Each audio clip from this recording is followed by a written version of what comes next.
to POD, Podcast of DGS. Assalamualaikum warahmatullahi wabarakatuh. Waalaikumsalam warahmatullahi wabarakatuh. Semangat pagi. Pagi. Selamat datang di episode pertama POD atau Podcast of DGS. Saya Rizky yang akan menjadi host episode perdana hari ini. Dan bertepatan dengan launchingnya episode pertama POD, hari ini juga merupakan hari yang spesial karena DGS sedang berulang tahun yang ke-8. Nah, di G-Pods hari ini kita kedatangan 2 tamu spesial nih. Siapakah dia?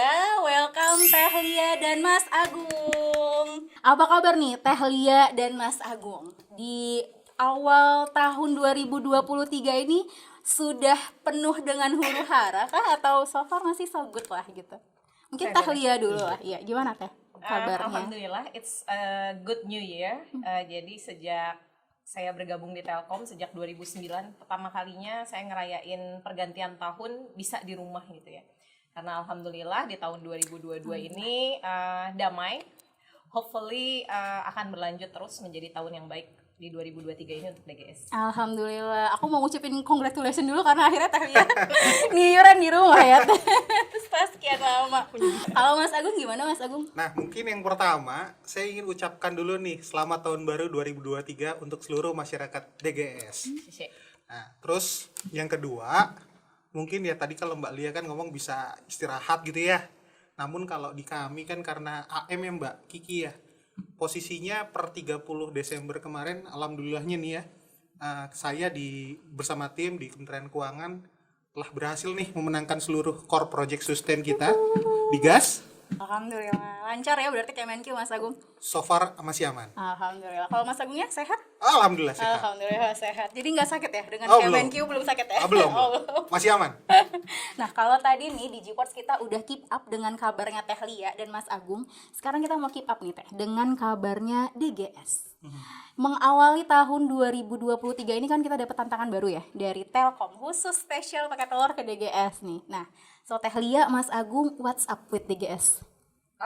Oke, kalau ngobrolin soal DGS ini mundur lagi ke tahun 2022. Jadi 2022 tahun yang sangat baik buat DGS. DGS mengakhiri tahun dengan sangat baik.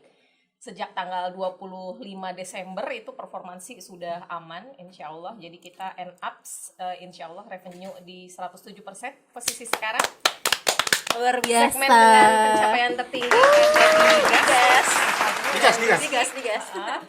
Kemudian yang paling istimewa adalah dari bulan ke bulan DGS ini bisa konsisten ngamanin performansi gitu ya. Jadi great plan, great execution, bukan cuma dari revenue, dari firming fundamentalnya, dari aspek audit, dari aspek pengelolaan order, dari cash in pelanggan, semuanya bagus di atas target yang diberikan. Jadi saya ngucapin apresiasi untuk semua DGS family dan DigiPods atas soliditasnya untuk mengamankan DGS di 2022. Semoga bisa kita lanjutkan di 2023. Mantap, amin. Mudah-mudahan bisa terus ya Teh ya. DigiPods-nya lanjut, achievementnya juga melampaui terus di tahun 2023. Saya tes konsistensinya ya. ya. Mas Agung. Itu berat itu. Podcastnya. Berat itu. Berat dua-duanya. Kalau Mas Agung gimana Mas Agung? Mungkin kalau saya ya, tadi Mbak Lia mengawali dengan 2022 dulu. Mungkin saya juga sama kayak Mbak Lia. Kebetulan waktu akhir Desember di bulan-bulan Desember tahun lalu ya Mbak Lia, Mbak Kiki. Jadi kita tuh semua AM di DGS itu dipanggil sama JMGPO Pak Catur. Jadi seluruh AM Telkom di DGS yang menghandle project-project strategis tuh Mbak Kiki sama yang high impact. Jadi kita semua dipanggil-panggil di one on one. Kurang lebih inti dari percakapan atau diskusi itu adalah sekarang Telkom lebih memperhatikan dari sisi profitability ya. Dan yang cukup menariknya nih Mbak Kiki, kalau kita lihat yang mungkin Mbak Lia juga paham, tahun sebelumnya AM itu kalau ingin mendapatkan ISM itu hanya 3 item atau 3 pilar yang harus diamankan. Yang pertama sales itu sendiri, delivery-nya, lalu yang ketiga adalah piutang usaha. Yang dimana piutang usaha itu harus diamankan hingga pelanggan itu membayarkan seluruh nilai kontraktual kita. Namun, informasi yang sangat baru di 2023 ini yang mungkin harus di-prepare oleh semua teman-teman AM di DGS atau mungkin Telkom Group ya, satu item ini adalah profitability is a must. Jadi mau nggak mau kita harus mengamankan profitability dari seluruh project yang kita menangkan, karena nantinya ISM itu akan berpengaruh dari situ. Kalau profitability-nya nggak bagus, ya otomatis betul. kita nggak cuan lah Mbak tadi. Ini istimewanya Agung tuh karena Agung itu AM tapi asalnya dari analis. Jadi dia catch up dengan isu-isu terkini dan kemudian disesuaikan gitu, diaplikasikan langsung di lapangan. Makanya ini andalanku lah. Siap. Tapi Teh Lia, Mas Agung, tadi kan kita udah keep up nih dengan kabarnya Teh Lia, kabarnya Mas Agung, kabarnya DGS. Nah, sekarang kita mau bahas nih, adanya podcast perdana ini kan sebenarnya dalam rangka ikut menyemarakan HUT DGS ke-8 gitu kan.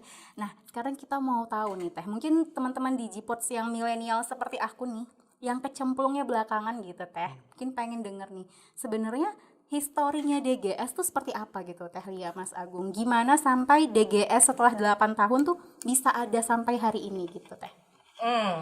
Mungkin DGS. untuk part itu Mbak Lia yang bisa paling paham menyampaikan. Nanti Mas Agung nambahin lah Iya, kan. pasti. Mas Agung kan dari sisi yang Pasti. melengkapi gitu Betul. ya. Jadi aku sama Agung ini meskipun usianya beda agak cukup jauh lah ya, tapi kami sama-sama saksi sejarah pembentukan DGS. Jadi kalau bicara soal historinya DGS, balik ke tahun 2014. Tahun pemilu di mana dulu di Juli 2014 itu Presiden Jokowi dan Yusuf Kala itu terpilih lah ya sebagai presiden dan wakil presiden. Kemudian dilantik di around tanggal 20 Oktober 2014. Nah, antara Juli sampai Oktober itu Presiden Jokowi itu melaunching lah ya program prioritas pembangunan 5 tahun yang namanya kita kenal Nawacita lah ya, 7 cita-citanya Presiden Jokowi. Salah satu diantaranya itu sebenarnya terkait e-government. Bagaimana beliau ingin membangun pemerintahan yang tidak absen, pemerintahan yang transparan dan efektif gitu. Nah ini kita tangkap sebagai suatu peluang ya. Awalnya kita cuman, wah ini ada peluang bisnis nih, karena berarti beliau concern sama e-government.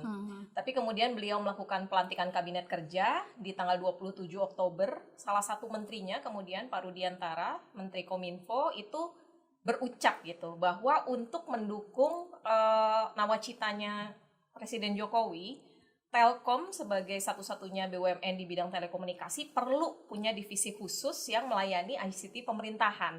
Nah ini kemudian langsung disambut oleh dirutnya Telkom pada saat itu, Pak Alex Sinaga. Beliau langsung menginstruksikan ke bawahannya untuk silakan diformulasikan secepatnya. Nah jadi itu udah tanggal 27 Oktober, targetnya itu awal tahun 2015 sudah berdiri DGS. Jadi kita cuma punya waktu 2 bulan untuk perumusan.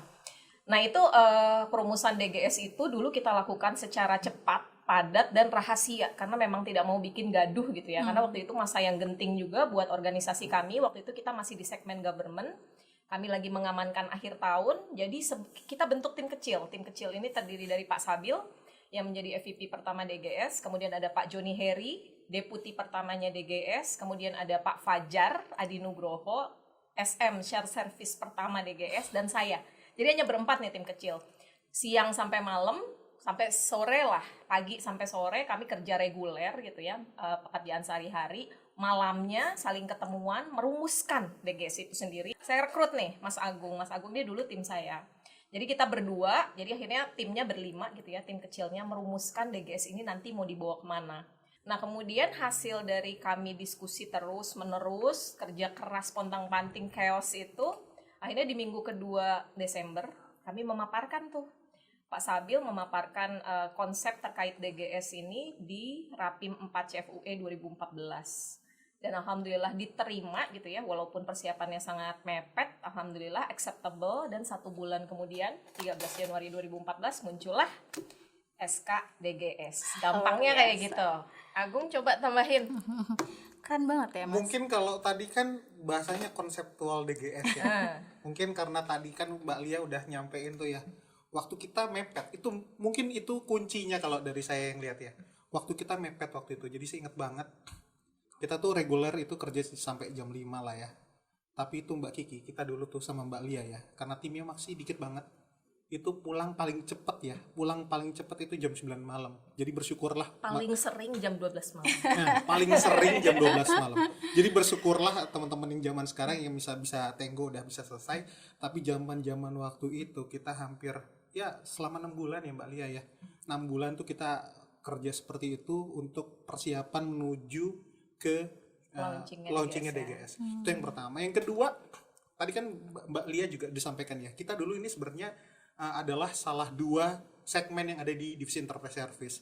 Dulu namanya itu GMS, yang satunya lagi MPS, dan satunya lagi itu dari DBS ya Mbak Lia ya, Local DBS government. yang local government.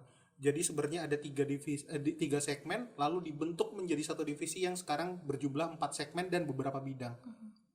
Dan bisa dibayangkan dengan orang-orang yang hanya tiga bidang segmen tadi itu dibentuk satu divisi. Jadi berkembang Jadi seperti sekarang. tingkat keterisiannya itu tidak lebih dari 50%. 33%. 33% lebih tepatnya. Karena analis sejati. Apal. Tapi saya ingat banget. Jadi hampir semua segmen itu paling hanya ada satu manajer atau hanya ada satu officer di setiap segmennya. Bisa kebayang untuk merunning divisi government di awal-awal berdirinya. Ya kalau kita bisa bicaranya embrio atau bayi yang baru lahir, kita tuh masih sedikit banget personilnya. Namun yang menariknya adalah Mbak Kiki, nah Mbak Lia ini dengan cerdasnya membentuk suatu analisa gimana caranya kita bisa apa istilahnya target dan analisis industri yang ada di market government itu bisa kita laksanakan dan alhamdulillahnya kita selalu achieve, Mbak. Alhamdulillah. Kita selalu achieve. Jadi DGS itu nggak pernah ada kata yang nggak achieve, Mbak Lia ya. Itu kurang lebih ya berkat perhitungan analisis beserta analisis industri market yang ada di government. Tentunya juga ini dibantu oleh semua divisi, semua teman-teman segmen atau unit, mulai dari AM, support, bahkan sales dan yang lain-lain ya. Tapi tentunya semua perhitungan itu kan kalau ada istilahnya Pak Arief, ya dulu itu kan kemenangan itu direncanakan. Nah yang merencanakan kurang lebih Mbak Lia. Luar biasa Teh Lia. Nah, jadi Makasih ya, aku traktir. jadi ya kita cukup struggle lah waktu itu. Di awal-awal pembentukannya kita cukup struggle. Ternyata luar biasa banget ya Teh Lia, Mas Agung, perjuangan sampai kita akhirnya terbentuk divisi government service ini. Bukan hanya dari waktunya, konseptornya yang luar biasa ya kan. Terus ternyata PR-nya juga gitu ya, yang harus diselesaikan dalam waktu yang tight itu tadi gitu. Dan alhamdulillah juga ya ternyata Teh kita belum pernah tidak achieve ya, luar biasa. DGS keren. DGS keren. Nah Teh, tadi kan kita udah ngomongin nih historinya DGS tuh seperti apa gitu kan. Kemudian tantangan ketika terbentuk. Nah, mungkin sekarang untuk merekatkan rasa kecintaan terhadap DGS ini nih Mas Agung, Teh Lia. Mungkin teman-teman di Gpods juga pengen tahu selama 8 tahun ini nih tantangan apa gitu ya, atau momen-momen tidak terlupakan apa gitu yang paling berkesan lah gitu, yang kalau 8 tahun terakhir nih kalau inget DGS, oh ingetnya momen itu gitu. Apa nih kira-kira? Saya dulu nih. Udah pasti. Harus ke kepala suku dulu. Kalau buat saya, masa yang paling saya ingat ya masa awal pembentukan, yang tadi sebagian Agung udah cerita. Jadi namanya divisi baru terbentuk, harus ada justifikasi yang benar kenapa divisi ini bisa dibentuk. Artinya apa? Ketika government menjadi suatu divisi, peningkatan target yang kita dapatkan itu nggak main-main. Saya ingat dari angka 1,7. Jadi di 2014 target kita itu 1,7. Begitu menjadi divisi baru, divisi government service, target kita menjadi 2,28. Itu growth target 34%. Dalam kondisi tadi orang yang hanya berasal dari 3 unit gitu ya, segmen government management service, segmen militer dan segmen local government, kemudian disebar menjadi 8 unit ya, karena ada 4 segmen dan 4 bidang waktu itu. Ada share service yang sekarang menjadi PPS, ada GRS government relation service yang menjadi GPO, kemudian ada bidding management BDM yang sekarang menjadi BLC, dan ada GCC government customer care. 3 dibagi menjadi 8, itu indeks formasinya saya ingat banget 33%. Memang kondisinya seperti itu ya. Memang tidak ada waktu berpikir, tidak ada waktu mengeluh karena pekerjaan begitu banyak gitu. Jadi mungkin kita jalan, yang penting kerjaan selesai gitu ya Gung ya. Kalau yang saya ingat itu how things get done gitu. ASAP gitu ya, benar-benar nggak ada waktu ngeluh, nggak ada waktu untuk bisa berdiskusi. Pokoknya bagaimana kita bisa running menjadi suatu divisi tuh achieve target. Nah tapi begitu 1 tahun pertama terlewati dengan 100%, akhirnya setahun pertama itu saya ingat kita itu trial dan error lah ya. Waktu hanya 2 bulan untuk merumusin organisasi, itu berjalan apa adanya. dari 1 tahun pertama kita terbentuk itu mulai banyak dapat lesson learned. Oh, LGS ini nggak bisa nih, local government ini nggak bisa dikelola dengan cara yang sama dengan segmen lain. Kita TO, transformasi organisasi untuk local government. Kemudian kita mulai membangun budaya DGS asik. Kalau tahun 2015 itu full kerja, kita sekarang mulai masukin otak kanan nih, jangan otak kiri terus lah, bisa gila. Kita bikin DGS asik biar bagaimana keluarga kecil kita ini bisa balance hidupnya ya, nggak kerja melulu. Kemudian kita juga mulai tadi rekrut anak-anak baru. Alhamdulillah karena DGS divisi baru, kita menjadi divisi yang prioritas lah ya, dikasih orang lumayan banyak. Jadi di tahun kedua running itu dari indeks 33% itu menyentuh 50-an% lah di tahun kedua.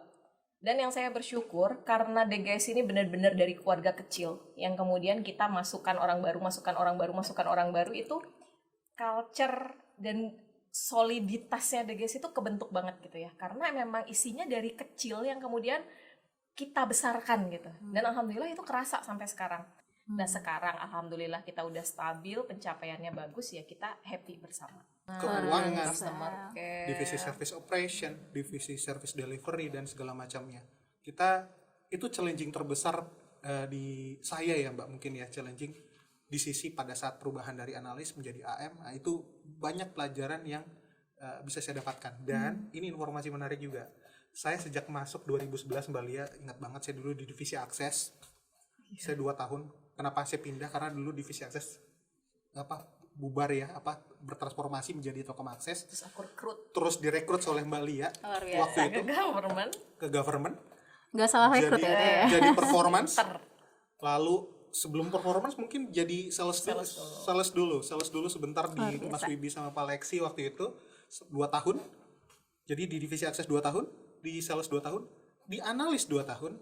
Lalu ini adalah pada saat dia Telkom ini mungkin yang menurut saya masih yang sudah cukup lama, tapi saya nggak ada rasa bosannya. Kenapa? Karena orang-orangnya selalu baru, yang pertama.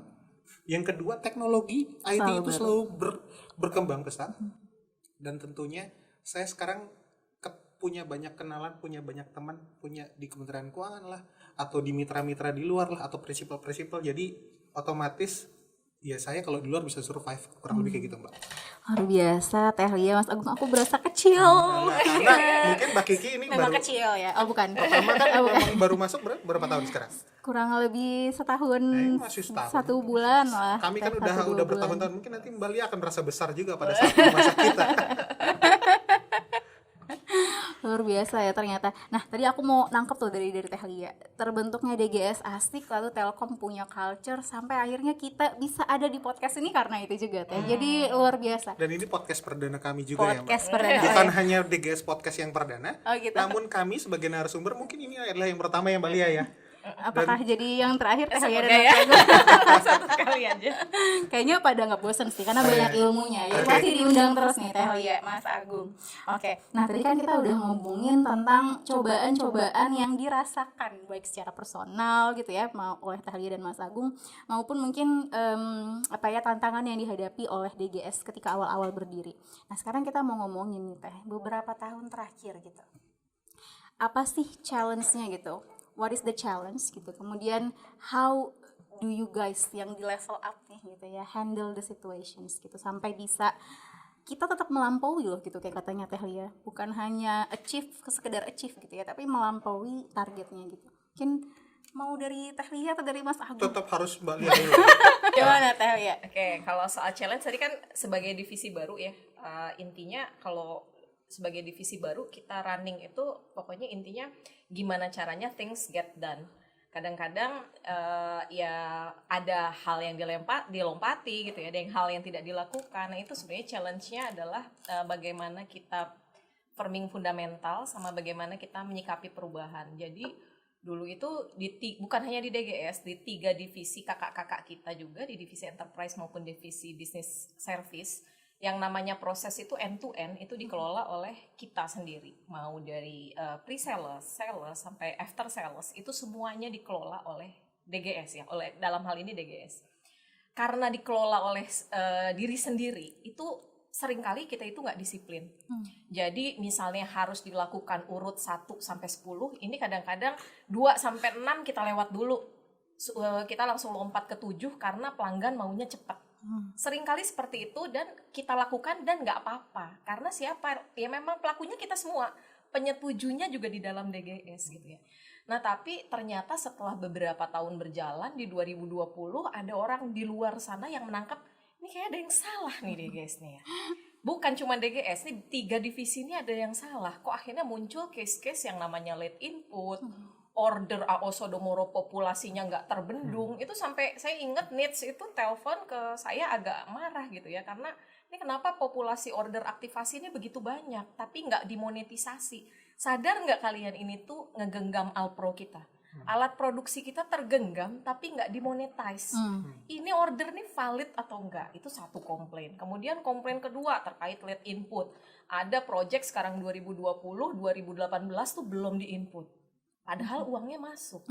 Tapi kita nggak akui revenue-nya. Kenapa? Gitu. Itu karena tadinya itu kita nggak punya fungsi kontrol. Karena semuanya dilakukan di dalam satu organisasi gitu ya. Nah kemudian dari atas mungkin punya perspektif kalau ngelihat ke dalam tuh lebih bisa menilai gitu ya. Ini ada yang nggak beres nih, perlu ditingkatkan fungsi kontrolnya. Tahun 2020 akhirnya dihadirkan divisi SDA, Service Delivery dan Assurance. Di situ sebagian project yang end to end tadi ya, sebagian tahapan diambil ke situ. Yang pre-salesnya diambil terkait solution government solutionnya dan pasca salesnya, after salesnya, assurance dan delivery juga diambil ke sana. Mau nggak mau karena sekarang sudah 2 divisi, kita harus lebih lurus, harus lebih align. Kalau kamu mau kita kerjain project kamu, maka kerjain dulu partnya kamu. Kita dipaksa untuk menjadi lebih disiplin. Nyaman atau tidak, tentunya nggak nyaman gitu ya, karena dipaksa berubah. Tapi menuju ke arah kebaikan, itu yang perlu dipahami. Nah, di tahun 2021 tuh saya ingat kita struggling banget. Karena di 2021 disuruh bekerja dengan disiplin sambil mikirin PR-PR masa lampau. Karena ternyata PR-nya banyak. Gitu ya. 2021 saya ingat kita struggling banget. Posisi Februari sampai dengan September itu kita merah terus. Kemudian akhirnya mulai berhasil menyesuaikan diri, beradaptasi, terpaksa berubah itu di Oktober, November, Desember dan per Januari 2022 alhamdulillah gitu ya kita meningkatkan konsolidasi. Kita itu udah tahu lah pokoknya SDA ini partner, harus diajak bareng. Terus bagaimana kita sama-sama mengelainkan proses, sama-sama mendisiplinkan proses. Kita belajar disiplin, SDA juga mempelajari bahwa operasional itu nggak semudah teori gitu ya. Akhirnya kita kompromi gitu ya. Dan di situ akhirnya 2022 ini tadi yang saya bilang DGS berhasil secara konsisten aman dari bulan ke bulan.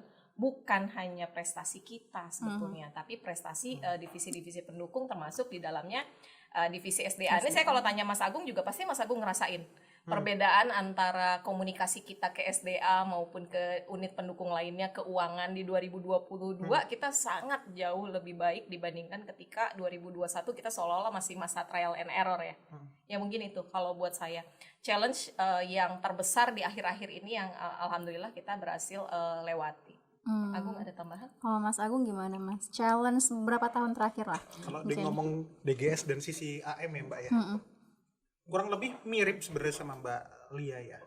Saya ingat banget waktu pada saat awal DGS terbentuk itu 2015, pada saat itu masih all full managed by DGS ya Mbak Lia. Itu tadi gitu ya Mas? AM itu ya udah jualan aja, lu nggak perlu pikirin tuh yang di belakang-belakang. Nggak perlu mikirin mitra, nggak perlu mikirin BST mitra, bahkan lu nggak perlu mikirin kayak KL. Iya, just to know, tapi nggak perlu ngawal sampai dari awal sampai akhir. Tapi kita yang tadi sama Mbak Lia sampaikan betul, kita dipaksa karena kita harus melakukan perubahan dengan sudah adanya rekan kita yang di divisi SDA itu kita harus segera disiplin nih. Jadi kan sebelumnya tadi kan kita mungkin semuanya karena sendiri ya, kita semua dilewat-lewat di pas-pas. Karena kan permintaan customer itu kan cepat. Dari mulai awal kita mau mulai menginput submit tender, kita harus menginput yang namanya RPA. Dan bukan hanya DG saja tuh yang ngerjain itu semua. Karena kita harus berkoordinasi dengan teman-teman di SDA. Dari solutionnya, dari mulai OBL-nya Mbak Lia, sampai dengan apa itu namanya, nanti harus tahu perhitungan yang tadi saya sampaikan profitability-nya. Jadi harus dihitung dari awal. Kalau dulu mungkin kita submit dulu, tapi abis itu pas dihitung di belakang ternyata nggak profit. Karena ada yang nyegat. Sekarang ada jegat di awal. Penyegat. Nah, ada yang nanti ini project ini profit nggak nih? Kalau nggak profit bisa jadi kita nggak bisa go no go-nya bisa selesai. Kalau dulu mungkin keputusan ada cukup di DGS ya mungkin di awal-awal pada saat AM 2015. Tapi sekarang udah harus minta approval ke berbagai macam pihak. Bahkan kita untuk minta submit tender sekarang itu surat kuasa misalkan di atas, saya agak lupa berapa kalau angka mungkin Mbak Lia yang apa. Untuk sekian M itu harus minta sampai approval sampai FVP bahkan sampai direktur. Kayak kemarin di Kementerian Keuangan kita harus menunggu approval dari direktur karena nilainya cukup di atas 100 miliar ya. Nah, itu dari submit, delivery kita harus kick off dengan teman-teman SDA. Itu udah biasa lah ya, tapi kita harus AM harus ngikut lagi sampai memastikan bahwa OBL-nya sudah jalan belum, KL-nya sudah ada belum, sudah ditunjuk belum mitranya segala macam. Kita harus tahu. Karena kalau kita belum tahu mitranya siapa, kita nggak bisa delivery itu semua ke pelanggan, Mbak Lia. Lalu setelah di deliver mitranya jalan, abis itu teman-teman mitra akan mengkolek yang namanya evidence. Dan evidence itu lurus juga nanti sama teman-teman POA. Betul. Mereka input, mereka mau closing harus ada BST mitra. Siapa lagi yang disuruh minta mengawal? Kami lagi di AM. Jadi mulai dari awal mau submit, dari kick off menentukan apa KL, kita nanti menginformasikan teman-teman SDA untuk OBL-nya, lalu sampai delivery-nya, sampai BST-nya kita harus dikejar. Dibantu teman-teman officer dong. Nah, betul. Sedih nih nanti saya. Betul. Itu poin penting nih. Tapi dulu AM itu nggak mikirin itu, Mbak. Jadi kita benar-benar harus mulai, ya kalau bisa saya katakan 50% kita sekarang di luar, 50% sekarang kita harus mikirin juga di dalam. Jadi pembagian pekerjaan persentasenya imbang lah. Waktu kita di luar sama waktu kita di dalam hampir imbang. Nah itu mungkin yang transisi yang harus dilaksanakan oleh teman-teman AM sampai sekarang ini, Mbak. Jadi waktu kita ada banyak juga nih yang kita harus rapihkan di sisi internal. Luar biasa ya, ternyata saya pikir tadi cobaan yang di awal tuh udah yang paling besar gitu ya Teh. Ternyata di belakangan ini berat juga ya. Itu dia, itu yang poin pentingnya, Mbak. Jadi kita tuh tidak pernah mengalami perubahan. Itu pasti selalu bertransformasi ya Mas Agung. Itu yang penting. Betul. Nah, saya mau apresiasi dulu nih. Ternyata DGS tuh keren banget ya Mas ya. Sudah selalu bertransformasi. Oh iya dong, kan saya baru setahun, masih anak muda gitu ya. Nah, tadi kan kita udah ngomongin challenge di masa lalu gitu ya. Teh Lia, Mas Agung. Sekarang kita mau ngomongin nih kira-kira ini kan kita udah masuk tahun 2023. Belum apa-apa Teh Lia udah menarik nafas gitu. Ini kan udah masuk di tahun 2023. Beberapa tahun terakhir kita tahu ya ada berbagai macam misalnya pandemi dan lain-lain gitu ya, isu-isu yang berhasil kita lewati dengan sangat baik juga gitu. Nah, tahun 2023 ini what's the challenge gitu, dan what we have gitu ya to execute the challenge gitu, to answer the challenge that give to us gitu. Ini apa juga sih harus sebenarnya? dijawab oleh orang karena program pengembangan ke depan atau rencana ke depan itu ya pasti kan kita ngikut arah penjuru. Betul. Penjurunya ada di PPS ya. Jadi kali ini saya setuju. Mungkin harus dijawab oleh Teh Lia dulu. Nah, ini udah masuk pertanyaan susah nih ya. Jadi kalau bicara soal tantangan berat di masa depan itu sebenarnya nggak cuma dialami oleh industri, ini kita bicara industri ya, nggak cuma dialami oleh industri telekomunikasi di Indonesia. Jadi industri telekomunikasi secara global itu juga mengalami tantangan yang luar biasa. Jadi proyek-proyek itu makin terkomersialisasi, harganya makin turun, revenue-nya industri telekomunikasi itu cenderung stagnan, kemudian industri teknologinya itu gerak terus sehingga kita harus terus-menerus berinvestasi gitu ya. Capex-nya itu tinggi karena teknologinya berkembang, sekarang kayak ada 5G dan lain-lain gitu. Kita gelar lagi infrastruktur, capex-nya tinggi, revenue-nya so-so, sehingga profitability kita, EBITDA kita itu stagnan. Kesemua faktor itu mengakibatkan, kalau gimana cara menggampangannya ya, tapi kira-kira itu equity value perusahaan telekomunikasi itu jatuhnya rendah gitu ya. Pertumbuhannya itu tidak bagus gitu. Padahal sebenarnya kalau kita bicara soal bisnis, hakikat bisnis adalah untuk tumbuh gitu. Terus bertumbuh ya Teh. Nah, di masa yang susah seperti ini, aspirasi atau challenge pemegang sahamnya Telkom juga nggak main-main. nggak ngebolehin kita untuk growth so-so.